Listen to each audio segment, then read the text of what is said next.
Tak a v tejto časti sa ešte pozrieme na silu a formovanie rovesníkov v spojení s budovaním vlastnej identity dieťaťa.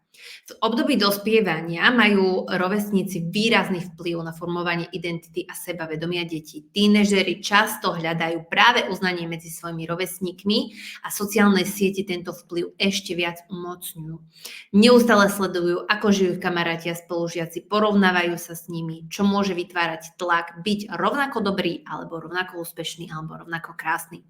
Tento tlak môže viesť k pocitom nedostatočnosti, keď má dieťa pocit, že nedosahuje rovnakú úroveň popularity alebo úspechu ako jeho rovesníci. Na sociálnych sieťach je tiež jednoduché skresliť realitu. Deti vidia len najlepšie momenty zo života svojich kamošov, čo môže posilniť pocit, že sami buď nejako zaostávajú, alebo ich život nie je až taký úžasný. V dôsledku toho sa môže začať správať podľa očakávaní rovesníkov, len aby získalo uznanie alebo sa vyhli pocitu izolácie. Aké kroky urobiť na podporu v tejto oblasti?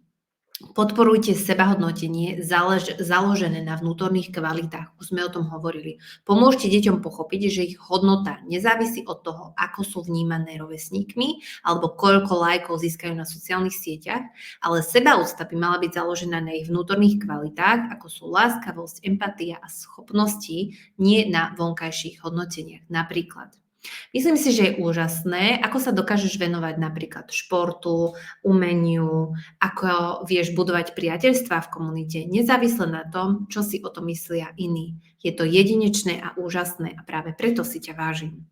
OK? Predstavte si, že toto počujete od svojho rodiča. Úplne mám až zimom riavky na chrbte.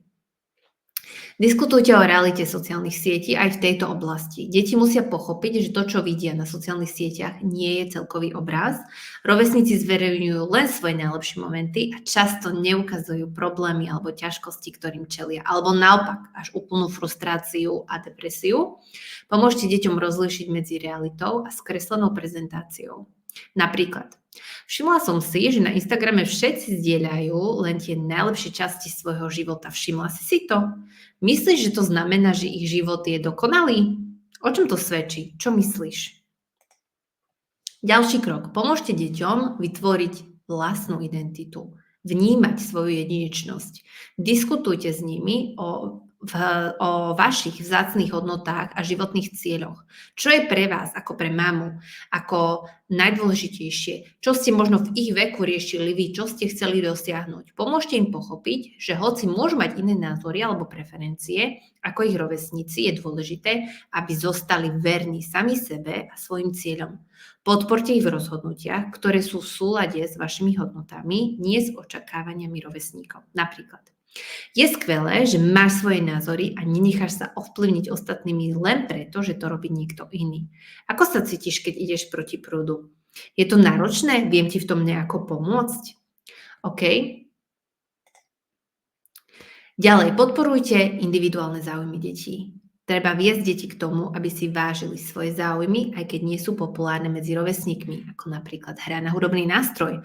Pomôžte im na záľuby, ktoré ich bavia a poskytuj im radosť zo sebarealizácie, kde cítia, že doslova ich talent sa pretvára v niečo živé a úžasné. Napríklad, nemusíš robiť to, čo robia všetci ostatní. Čo by ťa bavilo robiť dnes? Čo je len tvoje? V čom si myslíš, že by si mohol byť naozaj dobrý?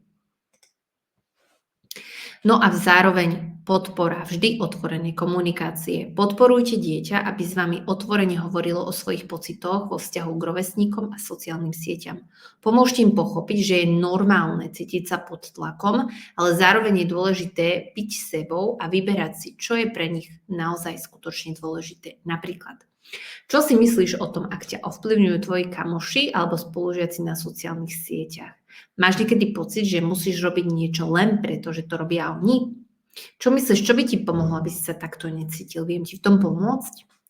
OK, skripty samozrejme nájdete v poslednej časti tohto modulu.